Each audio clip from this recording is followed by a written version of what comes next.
मुझे अपने शोहर से शदीद मोहब्बत थी, इतनी मोहब्बत कि अल्फाज में बयान ही नहीं की जा सकती। मगर फिर यूं हुआ कि मेरे शोहर का एक एक्सीडेंट में इंतकाल हो गया। मुझे ऐसे लगा था जैसे मैं जिंदा लाश बन गई हूँ। मैं हंसना भूल गई थी, हर वक्त रोने की आदी हो चुकी थी। मुझे रंगीन कपड़ों से नफरत हो गई थी। बस वही सफेद रंग अच्छा लगता था जिसमें मैंने आखिरी बार अपने शोहर को देखा था। लेकिन अब सब मुझसे इस बात का तकाजा कर रहे थे कि मैं दूसरी शादी का सुर्ख जोड़ा फिर से पहन लूं, मगर मेरा दिल दूसरी शादी के लिए नहीं मानता था। मैंने अपने भाई से कहा कि मैं दूसरी शादी नहीं करना चाहती। मैं तो हर वक्त अपने शोहर के ख्यालों में खोई रहती हूँ। मेरा दूसरा शोहर मुझे तलाक दे देगा। मगर फिर सब घर वालों का इसरार बढ़ने लगा था। मैंने सोच लिया था कि मैं सब कुछ छोड़ छाड़ कर अपने शोहर की कब्र के पास ही अपना ठिकाना बना लूंगी, मगर ऐसा मुझे नामुमकिन लगता था। कई बार सोचा कि सब कुछ छोड़ छाड़ कर शोहर के पास डेरे लगा लूं, लेकिन फिर मेरे अंदर खौफ सर उठाने लगता था। एक कब्र के पास जिंदा इंसान कैसे रह सकता है? लेकिन यहाँ भी तो मामला अजीब ही था। मेरे शोहर को मरे हुए सिर्फ 2 साल ही हुए थे। अब सब मुझे उसको भूलने का मशवरा देते थे। एक रोज मैं कुरान पाक की तिलावत कर रही थी जब मेरा भाई मेरे पास आ गया और बैठकर बोला, नौरीन, कल सुबह तुम्हें कुछ लोग देखने के लिए आएंगे। तुम कल नया सूट पहनकर तैयार हो जाना। आईना देखो, गम ने किस कदर तुम्हें मुरझा दिया है। मेरी दुआ है कि कल तुम्हारी बात बन जाए। मैं खामोशी से उठकर अपने कमरे में चली आई थी। मेरी आंखों से आंसू बह रहे थे। मुझे वो दिन याद आ रहा था जब यूसुफ और उसकी वालदा मेरा रिश्ता लेने आए थे। वो क्या खूबसूरत दिन था। मैंने दरवाजे की ओर से यूसुफ को देखा था। मैं तो पहली नजर में ही उस पर फिदा हो गई थी। फिर चाय और दीगर लवाजमात लेकर गई तो यूसुफ मुझे देखकर मुस्कुराने लगा था। मेहमान जब लौट गए तो शाम में ही शबनम आंटी ने फोन करके अम्मी को कह दिया था कि हमें आपकी बेटी बहुत पसंद आई है। अम्मी ने फोन रखकर मुझे गले लगा लिया था। अम्मी ने मेरा माथा चूमकर कहा था कि मुबारक हो, बात बन गई है। फिर सब कुछ चुटकियों में तय हुआ था। मेरी और यूसुफ की मंगनी हो गई थी। ये मंगनी 5 साल तक रही थी। इसी दौरान हमारा निकाह भी हो गया था, मगर अभी रुखसती नहीं हुई थी। यूसुफ अपनी पढ़ाई मुकम्मल करना चाहता था। वो अपने पैरों पर खड़ा होना चाहता था। इस दौरान मेरी और यूसुफ की मोहब्बत परवान चढ़ती रही थी। हम सारा सारा दिन फोन पर बातें करते थे। वीकेंड पर एक दूसरे के साथ खाना खाने बाहर जाते थे। चूंकि मैं यूसुफ की मनकूहा थी, इसलिए मेरे घर वालों ने मुझ पर किसी किस्म की कोई रोक टोक नहीं की थी। मैं और यूसुफ एक दूसरे से मिलने जाते थे, एक दूसरे के साथ शॉपिंग करते थे। हम दोनों में बहुत हम आहंगी थी। फिर 5 साल बाद यूसुफ को अच्छी सी नौकरी मिल गई थी। मिलन के दिन भी आखिर आ ही गए थे। यूं हमारी शादी बड़ी धूमधाम से हो गई थी। मैं और यूसुफ एक दूसरे का साथ पाकर बेइंतहा खुश थे। हमारी जोड़ी मिसाली जोड़ी समझी जाती थी। हमने 2 साल का अरसा एक दूसरे के साथ बहुत एहसन तरीके से गुजारा था। हम में कभी नोक झोंकी ना हुई थी। लड़ाई तो बहुत दूर की बात थी। हम दोनों बिन कहे ही एक दूसरे की बात समझ लेते थे। 3 जनवरी को मेरा बर्थडे था। यूसुफ सारा दिन मुझे पहेलियां बुझवाता रहा था। वो किसी सरप्राइज की बात कर रहा था। उसने 2-3 बार मुझे फोन पर भी किसी सरप्राइज के मुतल्लिक कहा था। मैं बेचैनी से उसके लौटने का इंतजार कर रही थी। फिर यूं हुआ कि वो लौटा ही नहीं। उसकी मस्क शुदा लाश ही मिली थी। उसकी कार का एक्सीडेंट हो गया था और वो मर गया था। मनहूस तरीन दिन साबित हुआ था। मैं उस दिन के वाकये को याद करके तड़प उठी थी। रात कतरा कतरा भीगती रही थी। सुबह फिर से एक और उदास दिन का आगाज हो चुका था। मेरे लिए हर दिन एक सा था, उदासी भरा। दोपहर में भाई अपने साथ ढेरों सामान ले आया। वो बड़ा खुश सा लग रहा था। भाई ने अम्मी से कहा था, नौरीन को देखने लड़के वाले बस आने ही वाले हैं, आप बस तैयारियां कर लें। अम्मी मेरे पास आई थी। उन्होंने मेरी अलमारी से हल्के गुलाबी रंग का इस्त्री शुदा लिबास निकाल कर मुझे थमा दिया था। वो बोली, ये लिबास पहन लेना, मैं दोबारा तुम्हें सफेद लिबास में ना देखूं। वो इतना कहकर चली गई थी। मैंने गुलाबी लिबास को देखा था। फिर मैं यूं ही बड़ी देर तक उस रंग को देखती रही थी। अगर मैं ये लिबास पहनकर उनके सामने चली गई तो ये बहुत बड़ा धोखा होता। वो समझ लेते कि मैं जिंदगी की जानिब लौट आई हूँ, मगर हकीकत तो ये ना होती। इसलिए मैंने वो लिबास दोबारा अलमारी में लटका दिया था। कुछ ही लम्हों बाद मुझे घर की मुलाजमा बुलाने आ गई थी। मैं अपने सफेद जोड़े में ही मेहमानों के सामने जा बैठी थी। वो लड़का जो मेरे रिश्ते के लिए आया था, वो मुझे देखकर ठिठक गया था। उसने अपनी वालदा के कान में कुछ कहा था, फिर उसकी वालदा बहाना बनाकर उठ गई थी।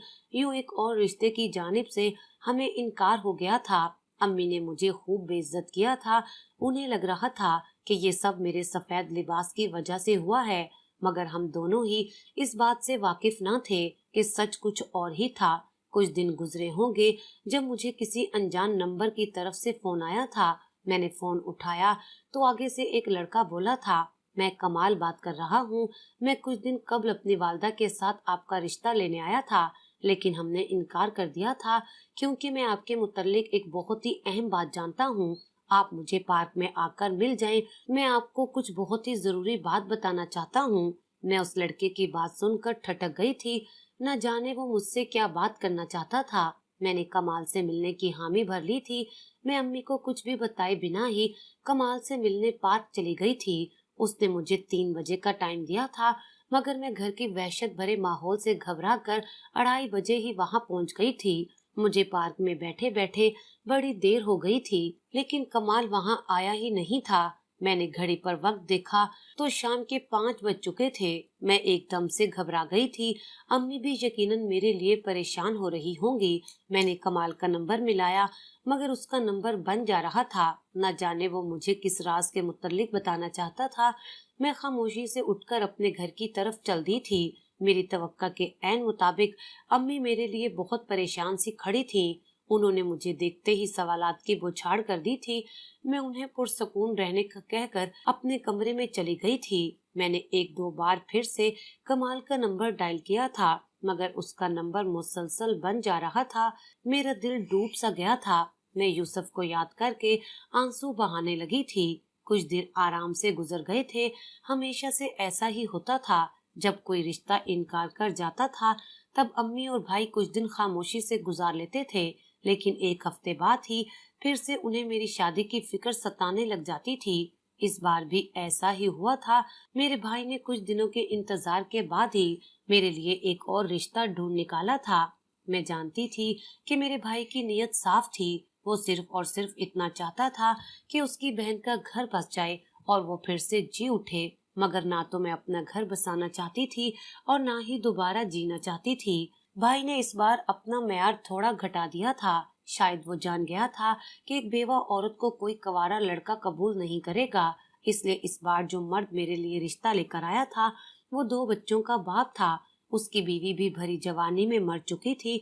मेरी वालदा ने इस बार भी मुझे रंगीन लिबास थमाया था, मगर मैंने इस बार भी अपने मन की थी। मैं सफेद लिबास में यासिर के सामने गई तो वो मुस्कुरा दिया। वो बोला, मुझे ये रिश्ता मंजूर है, क्योंकि शायद नौरीन भी अपने शोहर को भूल नहीं पाई। मैं भी तो अपनी बीवी को अब तक नहीं भूला।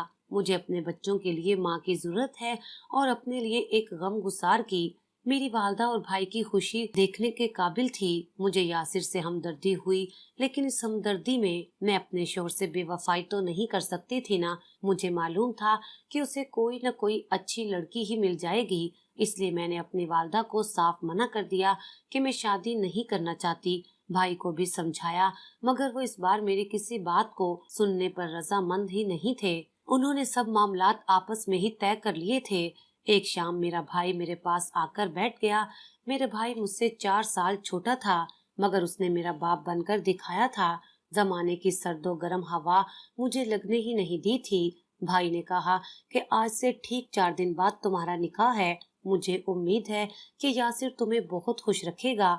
मेरी बहन, इस बार कोई हंगामा मत करना और खामोशी से रुखसत होकर नई जिंदगी की इब्तदा कर लेना। मैं खामोशी रही थी। मैंने दिल में ठान लिया था कि अब मैं सब कुछ छोड़ छाड़ कर यूसुफ की कब्र के पास चली जाऊंगी। जब किसी को मेरी कही बात की परवाह नहीं है, तो मैं क्यों इन सब की परवाह करूं? मगर 100 तरह के सवाल दिल में उठते थे। आखिर मैं कैसे रह पाऊंगी कब्र के पास? लेकिन मैंने अपने दिल की करने की सोची थी। यूं ही दिन बीतते गए। मेरे दिल में अजीब हलचल मचती गई। आखिरकार मैं फैसले पर पहुंच ही गई थी। सुबह मेरा निकाह था। मैंने कागज कलम उठाया और घर वालों के नाम एक खत लिख डाला। मैंने लिखा, मेरी प्यारी वालदा और भाई, मैंने आपको बारहा समझाने की कोशिश की थी कि मैं शादी के लिए तैयार नहीं हूँ, मगर आपने मेरी एक ना सुनी। अब सब कुछ छोड़कर बहुत दूर जा रही हूँ, जहाँ कोई भी मुझे शादी करने के लिए मजबूर नहीं करेगा। मुझे ढूंढने की हरगिज कोशिश मत कीजिएगा, क्योंकि आप मुझे तलाश नहीं कर पाएंगे। मैंने कांपते हाथों के साथ वो खत अपने तकिए पर रख दिया था। मैंने एक शापर में अपना एक सूट डाला और रात की तारीकी में शहरे खामोशियों की जानिब कदम उठा लिए थे। मैं सख्त घबराई हुई थी कि न जाने अब क्या होगा। मैंने खुद को एक बड़ी सी चादर में छुपाया हुआ था। मैं डरते डरते पैदल ही रवां दवां थी। तकरीबन आधे घंटे बाद मैं कब्रिस्तान के गेट के पास खड़ी थी। इस कदर खामोशी थी कि मेरा दिल बुरी तरह कांप रहा था, लेकिन मुझे मालूम था कि यूसुफ के पास पहुंचकर मैं बिल्कुल ही महफूज हो जाऊंगी। मैं डर डर कर कदम रखती हुई आगे बढ़ती रही थी। आखिरकार मैं यूसुफ की कब्र के पास पहुंच ही गई थी। मैंने खुद को यूसुफ की कब्र पर गिरा लिया था। कब्रिस्तान की खामोशी में खलल पड़ा था। मैं रोने लगी थी। मैंने यूसुफ से शिकवा किया कि उसने क्यों मुझे इस दुनिया में तन्हा छोड़ दिया। मैं यूं गिले करती जाती और रोती जाती। काफी देर रोने के बाद मेरे दिल का गुबार उतर गया था। रात की तारीकी अभी भी चार सू फैली हुई थी। मैंने इर्द गिर्द नजरें दौड़ाई। कब्रिस्तान में मेरे अलावा कोई भी मौजूद नहीं था, कोई गोरकन भी नहीं था। मैंने उस चीज का फायदा उठाया और कब्र खोदने की कोशिश करने लगी थी। मैंने अपने शापर से अपना सूट निकाला। उस सूट के अंदर मैंने अपनी हिफाजत के लिए चाकू छुपा कर रखा हुआ था। मैं उस चाकू से कब्र खोदने लगी थी। कब्र खोदना आसान काम हरगिज नहीं था। खौफ के मारे बार बार मुझसे चाकू छूट जाता था, मगर मैंने हिम्मत नहीं हारी थी। न जाने मेरे इश्क का ये कौन सा मकाम था जहाँ मैं हर हद पार किए जा रही थी। मैं तन तनहा औरत एक बारीक से चाकू के साथ कब्र खोदने में मसरूफ थी। 2 घंटों की मेहनत के बाद आखिरकार मैं कामयाब होने ही वाली थी। कब्र मरला दर मरला मुश्किल तरीन होती जा रही थी। पत्थर की स्लीबें उठाना मेरे बस की बात नहीं थी, मगर मैंने बड़ी मुश्किल से ये मरहला भी तय कर डाला था। मेरा सारा वजूद मिट्टी से अट गया था। सब कुछ परे हो गया था। अब सफेद कफन नजर आने लगा था। मेरे पूरे जिस्म में सनसनी की लहर दौड़ गई थी। मैंने खुद को सजदे में गिराकर अल्लाह के हजूर गिड़गिड़ाकर माफी मांगी थी। मैं बोली, या अल्लाह, तेरे बंदे और तेरे दरमियान जो बीती, मैं इस रात से हरगिज पर्दा नहीं उठाऊंगी। मैं एक मुर्दे की मैयत का तकद्दुस हरगिज पामाल नहीं करूंगी। वो अब्दी नींद सो रहा है तो सोता रहे। मैं उसका कफन खोल कर नहीं देखूंगी, तो बस मेरी इस खता को माफ कर देना जो मैं कब्र खोद कर बैठी हूँ। मैं एक तरफ होकर बैठ गई थी। मैं दुरूद शरीफ की तस्बीह पढ़ने में मसरूफ थी। सुबह की रोशनी भी फूटने लगी थी। अभी मुझे कब्र में बैठे 20 मिनट ही ना हुए थे कि मेरे कंधे पर किसी ने हाथ रखा। मैं एकदम से उछल ही पड़ी थी। मैंने जल्दी से गर्दन घुमाकर देखा। सामने कमाल खड़ा था। कमाल पर नजर पड़ते ही मैं एकदम से रूहान सी हो गई थी। मैं बोली, तुम्हें अल्लाह का वास्ता है, मुझे मेरे शोहर की कब्र के पास से हरगिज मत उठाना। वो बोला, किस शोहर की कब्र? मुझे उसकी दिमागी हालत पर शुबा हुआ था। मैं बोली, मेरे शोहर यूसुफ की कब्र। कमाल धीरे से हंस दिया। वो बोला, याद है एक दिन मैंने फोन करके कहा था कि मुझसे मिलने पार्क आओ। मैं तुम्हें एक राज की बात बताऊंगा, मगर फिर किसी वजह से मैं पार्क ना आ सका था। बात दरअसल ये थी कि ये जो कब्र तुम खोदे बैठी हो, ये यूसुफ की कब्र नहीं है। यूसुफ की कब्र कहीं और है। तुम यहाँ से उठकर मेरे साथ चलो। सुबह का सवेरा होने वाला है। गोरकन भी आने वाले होंगे। मैं नहीं चाहता कि तुम किसी मुसीबत में फंसो, इसलिए मेरे साथ चलो। कमाल की बात सुनकर मैं एकदम से घबरा गई थी। मैं बोली, ये तुम क्या कह रहे हो? मैं जानती हूँ कि तुम झूठ बोल रहे हो। तुम मुझे नुकसान पहुंचाना चाहते हो। मैं तुम्हारी बात पर यकीन नहीं करूंगी। कमाल बोला, मैं अपनी माँ की कसम खाकर कहता हूँ कि मैंने जो कुछ भी कहा है सच कहा है। तुम यहाँ से निकल आओ, मेरे साथ चलो। मैं उसकी बात सुनकर शशोपंच का शिकार हो चुकी थी। फिर मैं कब्र से निकल आई थी। कमाल आगे आगे चलने लगा था। मैं भी उसके पीछे पीछे चल पड़ी थी। वो मुझे अपने साथ गाड़ी में बिठाकर एक सुनसान इलाके की जानिब गाड़ी का रुख मोड़ चुका था। مجھے ڈر لگنے لگا تھا، مگر اب میں کچھ بھی نہیں کر سکتی تھی۔ میں نے خود کو حالات کے دھارے پر چھوڑ دیا تھا۔ کمال نے اپنی گاڑی ایک بڑے سے فارم ہاؤس کے سامنے لے جا کر روک دی تھی۔ وہ بولا میرے پیچھے پیچھے آؤ۔ میں گاڑی سے نکل آئی تھی۔ سورج کی روشنی میں میرے لباس بڑا میلا سا لگ رہا تھا۔ میں نے اپنے کپڑے جھاڑ کر گرد اڑائی تھی۔ میں فارم ہاؤس میں داخل ہو چکی تھی۔ کمال مجھے ایک بڑے سے کمرے کے پاس لے گیا تھا۔ وہ بولا یہ ہے یوسف کی قبر، تم اندر چلی جاؤ۔ میں نے جلدی سے دروازہ کھولا اور اندر داخل ہو گئی۔ سامنے کا منظر دیکھ کر میں دم بخود رہ گئی تھی۔ میرے سامنے یوسف کی قبر نہیں تھی، یوسف خود پڑا ہوا تھا۔ وہ پٹیوں میں جکڑا ہوا تھا۔ میں بھاگ کر اس کے بیڈ کے پاس گئی۔ میں پھوٹ پھوٹ کر رونے لگی تھی۔ یوسف نے آواز سن کر پٹ سے آنکھیں کھول دی تھیں۔ وہ مجھے دیکھ کر سسکنے لگا تھا۔ میں بولی یوسف یہ سب کیا ہے؟ تمہیں کیا ہوا ہے؟ وہ سسکتے ہوئے بولا یہ بے وفائی کی سزا ہے نورین، میں تمہیں اپنی بے وفائی کی داستان سنانے جا رہا ہوں، تم دل تھام کر بیٹھو۔ نورین تمہیں یاد ہی ہوگا ہماری شادی کے 1 سال بعد ہی میں نے تمہیں کہنا شروع کر دیا تھا کہ کام کی زیادتی کی وجہ سے میں بہت مصروف رہتا ہوں۔ تم مجھے بار بار احساس دلاتی تھی کہ میں تمہارا خیال نہیں رکھتا۔ میں ہنس کر ٹال دیا کرتا تھا۔ میں بھی جانتا تھا کہ میں کیا کر رہا ہوں۔ دراصل اس دوران میرے باس کی بیٹی بھی آفس آنے لگی تھی۔ اسے دیکھ کر لگا تھا کہ وہ تو وہی ہے جس کی تلاش مجھے صدیوں سے تھی۔ میں اس کی محبت میں گرفتار ہو چکا تھا۔ اس کی بھی میرے ہی جیسی حالت تھی۔ ہم دونوں نے ایک دوسرے سے محبت کا اظہار بھی کر ڈالا تھا۔ میرے باس کی بیٹی جانتی تھی کہ میں شادی شدہ ہوں، مگر ہم ایک دوسرے کی محبت میں مجبور تھے۔ میں آفس کا کام جلدی ہی نپٹا لیتا تھا، پھر میں ہوتا اور سارا ہوتی تھی۔ ہم ایک دوسرے کے ساتھ گھومتے پھرتے رہتے تھے۔ پھر ایک دن اس نے مجھ سے کہا کہ ہم دونوں کو شادی کر لینی چاہیے۔ میں نے بھی حامی بھر لی تھی، لیکن اس نے طلاق کی شرط رکھی تھی۔ میں نے سارا سے کہا کہ میں نورین کو طلاق نہیں دے پاؤں گا، مجھ میں اتنی ہمت ہی نہیں تھی۔ پھر اگر میں تمہیں طلاق دے دیتا تو تم مجھ سے سوال نہ کرتی، تم مجھے وفا نبھانے کے وعدے یاد نہ دلاتی۔ سارا نے مجھے مشورہ دیا کہ تم موت کا ناٹک کرو۔ میں نے آنکھیں بند کر کے اس کی بات پر عمل کیا۔ اپنی گاڑی میں نے دیوار میں ٹھوک دی۔ خود صحیح سلامت تھا۔ پھر میں نے اور سارا نے شادی کر لی۔ ہم نے خوب عیش کی۔ اس کے پاس بہت پیسہ تھا۔ ہم دنیا گھوم کر آ گئے۔ ہم ایک دوسرے کے علاوہ کچھ دکھائی ہی نہیں دیتا تھا۔ ہماری آنکھوں پر محبت کی پٹی بندھی ہوئی تھی۔ اس بار محبت کی پٹی مجھ سے پہلے ہی سارا کی آنکھوں سے کھل گئی تھی۔ اسے میرے علاوہ بھی دنیا دکھائی دینے لگی تھی۔ اس نے مجھ سے طلاق مانگی۔ میں کیسے دے سکتا تھا اسے طلاق؟ میں تو اس کی محبت میں پور ڈوبا ہوا تھا۔ اس نے خلا کا کیس کر دیا۔ میں ہار گیا، اس کو آزاد کر دیا، مگر اس نے مجھے آزاد نہیں کیا۔ وہ بولی میں اپنے بعد تمہیں کسی کے قابل نہیں چھوڑوں گی۔ اس نے اس بار بھی ایکسیڈنٹ والا نسخہ آزمایا تھا۔ اس نے میرا ایکسیڈنٹ کروا دیا۔ اب میں کئی سالوں سے یہاں مردوں کی طرح لیٹا ہوا ہوں۔ میرا سارا جسم مردہ ہے، مگر آنکھیں سلامت ہیں اپنی بے بسی دیکھنے کے لیے، اور زبان سلامت ہے تمہارے سامنے اپنے جرم کا اعتراف کرنے کے لیے۔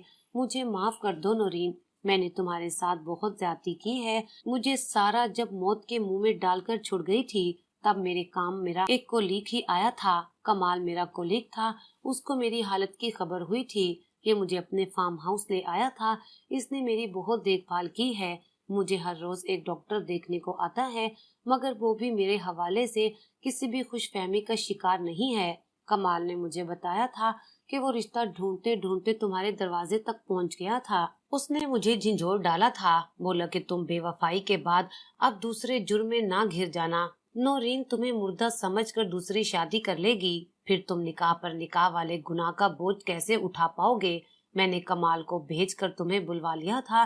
میں جانتا تھا کہ تم اب بھی میری قبر پر جاتی ہوگی، اس لیے میں نے کمال کو تمہیں لینے کے لیے قبرستان ہی بھیجا تھا۔ میں نے تمہیں طلاق دینے کے لیے یہاں بلوایا ہے۔ میں تمہیں آزاد کرنا چاہتا ہوں تاکہ تم دوسری شادی کر کے اپنی زندگی کا آغاز نئے سرے سے کر سکو۔ میں یوسف کی باتیں سن کر روتی جا رہی تھی، مگر اس کی آخری بات سن کر میرے آنسو تھم گئے تھے۔ میں نے خود کو اس کے قدموں میں گرا لیا تھا۔ میں بولی یوسف، میں نے تو اپنی ساری زندگی تمہارے نام لکھ دی تھی۔ اب جب تم زندہ میرے سامنے ہو، تم مجھ پر اتنا بڑا ظلم مت کرو۔ خدا کے لیے مجھے اپنے پاس رکھ لو، میں تمہاری ہر غلطی بھول جاؤں گی، बस तुम मुझे तलाक मत देना। मेरी बात सुनकर यूसुफ भी रो पड़ा था। उसने मेरे सामने हाथ जोड़कर तलाक देने की इजाजत मांगी थी, मगर मैंने उसके पैर पकड़कर उसे रोक लिया था और फिर मुझे यूसुफ का साथ मिल गया था। मेरे लिए यही बहुत था। अब मैं हर रोज यूसुफ की खिदमत करती हूँ, उसे ढेरों बातें करती हूँ, कुरान पाक की तिलावत सुनाती हूँ। वो हर लम्हा मुझसे माजरत करता रहता है। डॉक्टर ने मुझे बताया है कि यूसुफ को ठीक होने में 1 साल लग जाएगा। अब मैं दिन रात यूसुफ की खिदमत करती हूँ और ये सब करके मुझे ऐसे लगता है जैसे मेरी जिंदगी में फिर से बहारें आ गई हों। कैसी लगी आपको आज की वीडियो? कमेंट सेक्शन में जवाब जरूर दीजिएगा।